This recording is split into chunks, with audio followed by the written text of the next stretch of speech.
제가 어제 계산을 해봤습니다. 사람마다 차이는 있겠지만 평균 한 80년 산다고 생각을 했을 때 하루는 24시간이고 1년은 365일이니까 24에다가 365를 곱하고 거기다가 80년 이렇게 곱했더니 여러분 얼마가 나왔을까요?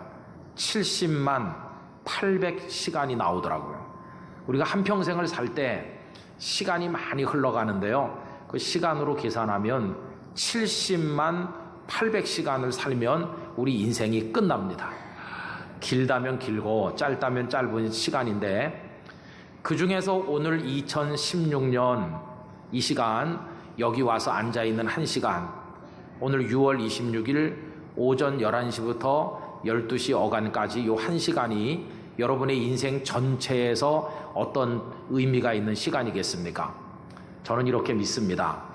이 한 시간이 별거 아닌 것처럼 보이지만 이 한 시간으로 인해서 우리의 남은 생의 전부가 하나님의 복을 받게 될 것이라고 믿습니다. 여러분들에게 그런 은총이 임하기를 진심으로 기원합니다. 어떤 분들은요, 그러지 않아도 내가 옛날부터 교회 한번 가보고 싶었는데 참 잘됐다 하면서 오신 분들이 계실 것입니다. 또 어떤 분은 내가 그러지 않아도 옛날에 어렸을 때 교회 다녔었는데 그동안에 못 갔어, 내가 차제에 한번 다시 가야지, 이렇게 오신 분들도 아마 계실 거예요. 그런가 하면 어떤 분들은요, 나 정말 가기 싫은데 그 사람이 한번 가자고 하도 그래가지고 이번에 안 가면 절교한다 막 이래가지고 그래서 막 어쩔 수 없이 온 분들도 틀림없이 계실 거예요. 좀 이상한 생각이 드실 겁니다. 예수쟁이들은 왜 저렇게 지독한가? 자기나 잘 믿으면 될 걸 가지고 왜 그렇게 만날 때마다 못 살게 굴고 나를 달달 볶는지, 그래서 오신 분들도 계실 거예요. 좀 이상하죠? 왜 그러는지. 여러분, 이게 우리나라 안에서만 하는 게 아니거든요. 우리 예수 믿는 사람들은 바깥에 외국에 가서까지도 그러거든요. 도대체 왜 그러는 것일까요? 그것은 다 이유가 있는 것입니다. 지금은 우리나라에 가는 데마다 예배당이 많이 있습니다만은 우리 이 땅에 우리 조선이라는 나라도 기독교가 없던 나라죠. 그런데 외국의 많은 선교사들이 바다 건너 여기까지 오셔서 우리에게 전해준 겁니다. 그분들은 왜 전했을까요? 마음이 똑같아요. 지금이 2016년이니까 꼭 150년 전 1866년 9월 2일 날 평양성을 향해서 대동강을 타고 미국 상선 한 척이 거슬러 올라왔습니다. 그 미국 상선의 이름은 제너럴 셔먼 호입니다. 그런데 거기 타고 있는 사람들하고 우리나라 평양 가명의 군사들하고 처음엔 잘 지내다가 나중에 옥신각신하다가 오해가 생기면서 거기서 싸움이 벌어졌어. 평양 가명의 군사들이 공격을 해서 이 제너럴 셔먼이라고 하는 미국 배가 통째로 다 불에 타서 가라앉게 됐습니다. 어떤 사람은 배에서 불타서 죽고 어떤 사람은 강물로 뛰어내려서 헤엄을 쳐서 강가로 나왔어요. 그런데 강가에 우리나라 병사들이 있다가 도착하는 대로 다 죽이는 겁니다. 그런데 여러분, 그 대동강 강가에서 저 영국에서 건너온 이제 나이가 27살밖에 되지 않은 젊은 목사님이 있었어요. 그분이 토머스 목사님, 화면에 보시는 저분이세요. 여러분, 이 사람이 저 영국을 출발해가지고 여기까지 와서 우리에게 와가지고 거기서 죽음을 당했는데 이게 너무나 무가치한 허무한 죽음이 아닌가, 이런 생각이 들지 않습니까? 근데 여러분 보세요. 결코 그 죽음이 헛되지 않아요. 이 토마스 선교사는 세상 떠나기 전에 거기 있는 사람에게 성경책, 그러니까 그 성경이라는 게 우리말 성경은 아니고 물론 한자로 된 성경 아니겠어요? 그 성경을 최치량이라는 사람에게 3권 이렇게 건네줬습니다. 최치량은 그 성경을 받아서 평양 가명의 관리였던 박영식이라는 사람에게 나눠줬습니다. 그런데 여러분, 이 한문으로 된 성경책을 읽고 최치량과 박영식은 다 예수님을 믿는 사람이 됐습니다. 그리고 나중에 이 최치량이 박영식이 살던 집을 인수해서 여관으로 운영을 했는데요. 그 자리가 어떻게 됐는지 아십니까? 그 자리가 평양 최초의 교회인 1901년에 세워진 널다리골 교회의 예배당 터가 되었습니다. 이 널다리골 교회가 나중에 이름을 바꿨는데 아마 웬만한 분들은, 우리 기독교인들은 다 알고 있을 겁니다. 그 유명한 장대현 교회가 되었습니다. 이 장대현 교회는 우리나라 최초의 부흥운동이 거세게 일어났던 곳이고 대단한 인물들을 많이 키워낸 정말 대단한 교회가 되지 않았습니까? 이 장대현 교회 교인이 너무 많아서 나중에 떼가지고 다른 교회를 이렇게 분립을 했는데 그 중에 한 교회가 산정현 교회고요. 이 산정현 교회는 주기철 목사님께서 목사로 계셨던 교회인데 이분이 신사참배 반대하고 그리고 일제와 맞서 싸우다가 옥중에서 순교하시지 않으셨어요? 이 주기철 목사님은 심지어 김일성까지도 지극히 존경을 했다고 합니다. 여러분, 이게 나중에 보면 27살 된 토머스 선교사가 대동강가에서 죽은 게 아무것도 아닌 것 같지만 나중에 그 씨앗이 점점 자라서 큰 나무가 되고 열매가 돼서 많은 사람들이 하나님을 믿고 하나님의 복을 받았으니 이 토마스 선교사의 수고가 결코 헛된 것이 아니라는 것을 우리가 알 수 있지 않습니까? 70만 800시간을 사는 우리들에게 이 1시간 여기 앉아 있는 게 별게 아닌 것 같지만 저는 믿습니다. 여러분들이 여기 와서 1시간 계신 것이 씨앗이 될 것이라고 믿습니다. 여러분들의 마음에, 가정에 이 말씀의 씨앗과 축복의 씨앗이 심겨져서 반드시 언젠가는 큰 나무로 자라고 여러분들이 하나님의 사람으로 행복한 삶을 살게 되고 예수님의 사람이 될 날이 올 것을 저는 분명히 믿고 있는 것입니다. 여러분들에게 그런 축복이 임하시기를 진심으로 축복합니다. 그래, 저희들은 여러분들에게 우리가 믿는 예수님이 어떤 분인가 그거를 꼭 알려드리고 싶어 하는 거죠. 그래서 여러분들을 오시도록 초대를 하게 되었던 것입니다. 여러분, 예수님은 도대체 어떤 분이기에 왜 예수 믿는 사람들은 남과는 다르게 그렇게 이상한 생각을 하면서 독특하게 살려고 노력을 하는 것일까요? 제가 이제 그 예수님이 어떤 분인지를 말씀을 드려야 되는데 전 참 고심이 많습니다. 여러분, 제가 목사 아닙니까?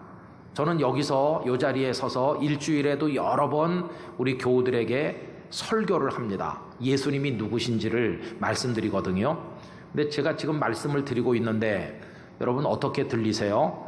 믿거나 말거나 하지만 사람들이 저보고 말을 참 잘한다 그렇게 얘기하곤 했어요. 제가 말을 곧잘 한다고들 그러는 사람이 있어요. 그 다음에 요새는 감기도 오고 목이 잠겨서 맛이 갔지만 한때는요 제가 눈 감고 들으면 꼭 김동건 아나운서 같다 그렇게 말하는 사람도 있었습니다. 그건 사실입니다. 사실. 한때는 제가 그랬어요. 그런데 제가요 그렇게 맨날 설교하고 하는 제가 참 고심하고 있는 게 있어요. 그게 뭐냐 하면 예수님이 얼마나 소중한 분인지를 설명을 잘 할 줄 모른다는 거예요. 만약에요 제가 예수님이라면 이렇게 하면 되겠죠. 여러분 뭐 딴 거 볼 거 없이 저를 보세요. 내가 예수입니다 이러면 간단히 끝나요. 그죠? 그런데 저는 예수님이 아니고 저는 그분을 믿는 그저 목사 중에 한 사람일 뿐이거든요. 제가 아무리 예수님이 이런 분입니다 저런 분입니다 말씀을 드려도 여러분들이 그걸 듣고 제대로 알 수가 없다는 게 그게 문제입니다. 여러분 저 화면에 이제 제가 과일을 2가지 보여드리려고 하는데 이거 어디 저 동남아 같은데 해외여행 가셔서 잡숴 보신 분이 계실 겁니다. 이거 이름이 뭡니까? 이게 두리안이라고 합니다. 두리안. 열대 과일 중에서는 상당히 비싼 축에 속하는 고급 과일인데 저게 비싼 돈을 주고 저렇게 쪼개 놓으면요 못 먹는 사람이 많아요. 저게 냄새가 지독하거든요. 저 냄새가 무슨 냄새인지 아십니까? 궁금한 분은 화장실에 가서 있어보면 금방 압니다. 저게 화장실 냄새랑 꼭 닮았어요. 아니 비싼 돈 주고 냄새 지독한 걸 왜 먹어? 이렇게 말하는 사람이 많거든요. 저거 못 잡수시는 분이 많아요. 근데 저는 저걸 먹어봤거든요. 저걸 좋아합니다. 입안에 놓고 가만히 있으면 그 지독한 냄새가 입안에서 향기로 바뀌는 걸 볼 수 있어요. 누구만 아는 것일까요? 먹어본 사람만 아는 겁니다. 하나 또 보여드릴 텐데, 여러분 이건 잭플루트라고 하는 과일이거든요. 저게 생기기는 두리안만큼 크고 그래요. 근데 보시는 사진 그대로 모양도 약간 다르고 저건 맛도 영 다릅니다. 저거는 손에 묻는 것도 없고 냄새도 안 나고 아주 맛이 깔끔하고 먹을만한 비싼 과일이거든요. 저 잭프루트인데 지난번에 그 미얀마에 갔을 때 두리안도 먹어봤고 잭플루트도 먹어봤어요. 여러분 이 제 입이 별거 아닌 것 같아도 저거 다 먹어본 입입니다 이게. 그럼 제가 여기서 제가 먹어봤으니까 저 맛이 이렇다 저렇다 아무리 설명을 잘해도 여러분이 그걸 아시겠어요?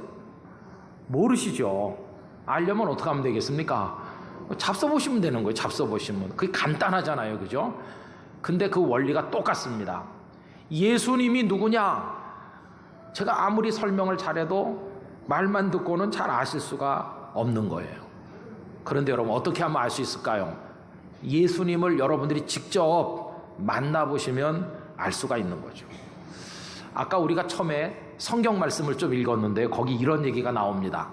거기 빌립이라는 사람이 등장하는데 이 사람이 먼저 예수님의 제자가 됐습니다. 야, 예수님 같은 분은 없다.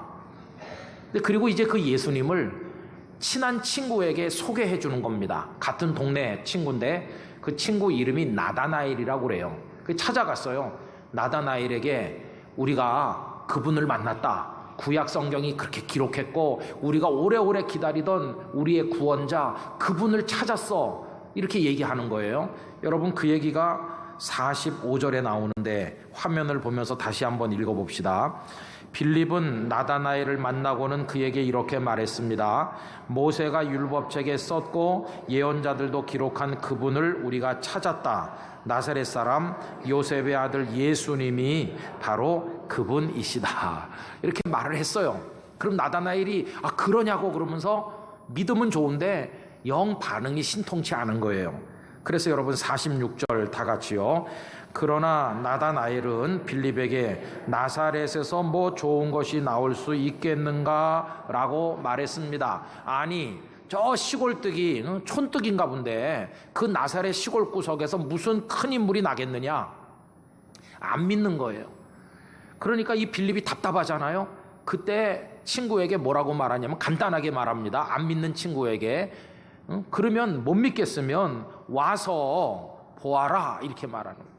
내 말을 들으려고 하지 말고 네가 직접 와서 보면 될 거 아니야 그분을. 이렇게 말을 했거든요. 여러분 아까 과일 얘기도 했는데 똑같아요. 먹어보면 아는 것이고 예수님도 내가 그분을 배워서 어떤 분인지 알고 내가 깨닫고 느끼고 체험하면 그분은 이런 분이로구나 하는 걸 알게 되는 거예요.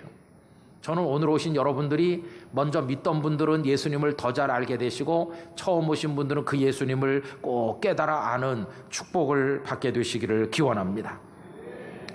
근데 과일은 돈 주고 사서 잘라가지고 입에다 넣고 음미하며 먹어보면 아는데 예수님은 어떻게 아는 겁니까?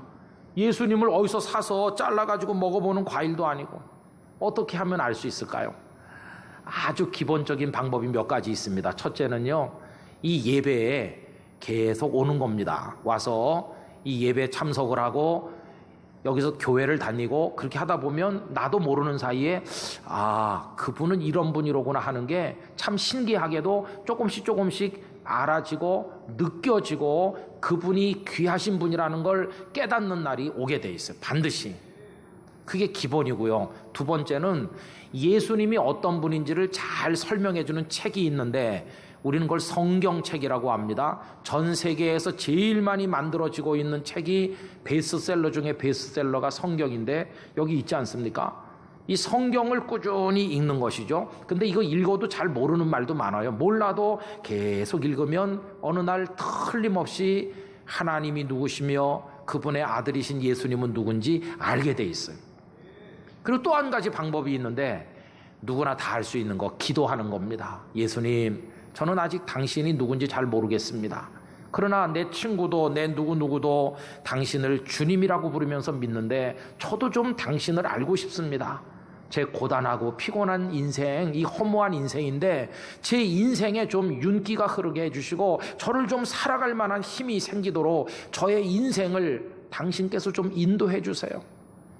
저도 당신을 믿는 마음이 제 마음에 좀 생겼으면 좋겠습니다. 제발 저의 마음을 좀 만져주시고 제 마음에 평화를 주시고 예수님을 저도 믿게 해주세요. 그렇게 간절한 마음으로 기도하는 겁니다. 여러분, 이렇게 하면 참 감사한 것은 우리 주님은 우리들의 마음을 만져주시고 조금씩 닫힌 마음을 열어주셔서 그래서 예수님을 알게 하시고 배우게 하시고 느끼게 하시고 깨닫게 하시고 어느 날 예수님을 믿게 하셔서 예수님 없이는 나는 못 살아 이렇게 말하는 그리스도인으로 바뀌도록 도와주신다는 겁니다. 여러분들에게 그런 축복이 꼭 임하게 될 줄로 믿습니다. 예수님을 꼭 믿으시기 바라요. 그래도 어떤 분들이 이렇게 생각하죠. 아유, 목사님, 나는 너무 시간도 없고 바쁘고 나 살기가 힘들어가지고 별로 그렇게 관심을 가질 수가 없어요. 마음의 여유가 없어요. 이런 분들도 계시거든요. 근데 여러분, 마음의 여유가 없어도 꼭 해야 될 일은 있는 겁니다. 예를 들면 나는 그냥 옛날식이 좋아. 뭐 컴퓨터, 뭐 전자장비로 돌아가는 건 나 그런 거 싫어. 이렇게 생각하셔서 지금도 연필 꼬댕이 이렇게 침 찍어갖고 쓰는 옛날식으로 사는 분들도 있을 거예요. 그러나 이제는 그렇게 못 사는 시대가 됐어요. 지하철 표를 하나 얻으려고 그래도 뭘 하려고 그래도 전부 전산화 돼 있어요. 어쩔 수 없이 가서 컴퓨터를 볼 줄 알아야 되고 인터넷을 해야지 알 수 있고 이제는 시대가 변했으니까 내가 관심이 없어도 시간이 없어도 어쩔 수 없이 해야 되는 거 아닙니까? 그거 마찬가지로 여러분, 예수님은 있어도 되고 없어도 되는 분이 아니고 내가 복된 인생을 살려면 반드시 알아야 되는 분이기 때문에 관심을 가지셔야 돼요. 그리고 여러분, 궁금하지 않으세요? 왜 예수쟁이들은 주일만 되면 꼭 교회 가나? 왜 새벽마다 가나? 저 사람들은 왜 저렇게 사는지 궁금하지 않으세요? 그리고 우리가 이름 석자만 들으면 다 알만한 우리 민족의 사표이시고 훌륭한 분들이 왜 자신의 인생과 이 조국의 미래가 예수님에게 있다고 생각하면서 평생을 살았는지 여러분, 그런 게 궁금하지 않으세요? 궁금해서라도 내가 한번 알아봐야 되겠어, 그런 생각을 하셔야 되는 게 아닐까요? 제가 이제 우리 근대 역사 중에 있었던 몇 분을 소개해드리고 그분들의 사진을 화면에 보여드리려고 하는데, 예를 들면 대한민국 건국의 아버지라고 하는 이승만 대통령이 있습니다. 이분은 1899년에 고종 황제 폐위 음모 사건과 관련돼서 반역자로 종신형을 선고받고 한성부 감옥에 갇혀 있었던 분입니다. 그런데 감옥에서 나올 때 저 사람 딴 분이 되셔서 나왔어요. 그런 사람들을 붙들고 이제 나 이승만의 인생도 그리고 앞으로 세워질 우리 조국의 미래도 예수님을 믿는 데 있다, 이렇게 말하는 사람으로 감옥에서 나올 때 바뀌어서 나오게 되었고 평생 그 정신을 가지고 살아보려고 애를 쓰다가 가신 분이세요. 저분만이 아닙니다. 저 일본 땅 후쿠오카 감옥에서 생체 실험의 대상이 되고 모진 고문을 받으면서 안타깝게 사라진 우리 윤동주 시인을 알고 있습니다. 저분이 쓴 그 시를 우리들이 얼마나 좋아합니까? 그런데 그분이 감옥에서 마지막까지 닳고 닳도록 읽은 것이 다른 게 아닌 성경이었다고 하는 게 우리에게 뭘 가르쳐 줍니까? 하늘을 우러러서 한 점 부끄러움이 없이 살고 싶어 했던 그 마음을 어디서 배운 것일까요? 다 그분들 속에 왜 그분은 그랬을까라고 계속 우리가 질문하면 그 대답은 하나입니다. 그분들 속에 예수님이 계셨기 때문이에요. 그 예수님을 우리가 알고 싶지 않습니까? 그분들은 다 오래전에 떠난 분이고 요즘 있는 얘기를 해봅시다. 여러분, 대한민국 최고의 지성이라고 일컬어지는 이어령 교수님께서 왜 70년이 넘도록 평생 머물던 그 지성의 전당을 박차고 나와서 영성의 예배당으로 옮기게 됐는지를 화면에 보시는 지성에서 영성으로라는 책 속에서 다 고백하고 있지 않습니까? 왜 자신이 지성의 한계를 느끼고 영성으로 옮기게 됐는지, 무엇이 그분을 저렇게 만들었을까요? 여러분 이게 다 궁금한 겁니다. 왜 그랬을까? 왜 기독교인들은 밥을 먹을 때면 기도를 할까? 왜 기독교인들은 동성연애하는 사람을 그렇게 싫어할까? 왜 기독교인들은 북한의 공산당을 그렇게 싫어하는 것일까? 왜 기독교인들은 돌아가신 부모님에게 제사하기보단 살아계신 부모님에게 먼저 효도하는 게 중요하다고 가르치는 것일까? 왜 기독교인들은 이렇게 저렇게 하는 것일까? 이렇게 다 궁금하지 않으세요? 그걸 알기 위해서는 예수님이 누구이신지를 알면 그 속에 해답이 다 들어있는 것입니다. 아까 그 빌립이 와서 나다나엘에게 말하니까 나다나엘이 반응이 신통치 않았잖아요. 그랬더니 빌립이 그럼 와서 보아라 이러지 않았어요? 그럼 나다나엘은 어떻게 했을까요? 그는 친구를 통해서 예수님의 설명을 듣는 것보다 내가 직접 가서 그분을 만나보겠다 이러면서 나다나엘이 예수님께로 갑니다. 여러분 그 다음 얘기를 읽어보면 47절 다 같이 한번 읽어봅시다. 예수님께서는 나다나엘이 자기에게 오는 것을 보시고 여기 참 이스라엘 사람이 있다. 이 사람에게는 거짓된 것이 하나도 없다라고 말씀하셨습니다. 여러분 주님은 우리의 마음속을 들여다보시는 분이세요. 이 나다나엘이라는 사람 참으로 진실한 사람이고 거짓된 게 없고 옳게 살아보려고 노력하는 사람이야 이렇게 말씀하니까 나다나엘이 깜짝 놀랐어요. 아니 지금 처음 보는데 어떻게 나를 아시느냐. 그 다음 절 48절 읽어봅시다. 나다나엘은 예수님께 저를 어떻게 아십니까? 하고 물었습니다. 예수님께서 대답하셨습니다. 빌립이 너를 부르기 전 네가 무화과 나무 아래에 있는 것을 내가 보았다. 빌립이 너를 데리고 오기 전에 벌써 오래전부터 나는 너를 알고 있었단다 말씀하시는 겁니다. 여러분 그 예수님은 저를 알고 계시고 여러분을 알고 계시고 오늘 처음 오신 분들을 오래전부터 알고 계시고 여러분들이 주님의 사람이 되기를 기다리고 계시다는 걸 꼭 기억하시게 되기를 바랍니다. 그때 나다나엘이 감동을 받았어요. 그래서 이렇게 대답합니다. 49절 다 같이요. 나다나엘은 예수님께 선생님 당신은 하나님의 아들이시며 이스라엘의 왕이십니다 라고 대답했습니다. 이렇게 고백하고 당신 같은 분은 없습니다. 이제 저도 내 친구 빌립과 함께 당신의 제자가 되겠습니다. 예수님의 제자가 됐습니다. 근데 예수님께서 나다나엘에게 이거보다 더 엄청난 것을 나를 따라다니면 보게 될 거라고 말씀했어요. 예수님을 믿는 이에게 나타날 축복을 이야기하는데 마지막에는 천국까지 보게 될 것을 말씀합니다. 50절 51절 다 같이 읽어보실까요? 예수님께서는 나다나엘에게 네가 무화과 나무 아래 안 있는 것을 내가 보았다고 말해서 나를 믿느냐? 그러나 너는 그것보다 더 큰 일을 보게 될 것이다 라고 대답하셨습니다. 그리고 그들에게 내가 너희에게 진리를 말한다. 너희는 하늘이 열리고 하나님의 천사들이 인자 위에서 오르락 내리락 하는 것을 보게 될 것이다 라고 말씀하셨습니다. 하늘이 열리고 주님이 하늘의 영광을 얻는 것, 다시 말하면 천국의 그 아름다운 모습도 너희들이 볼 거라고 말씀을 하신 것입니다.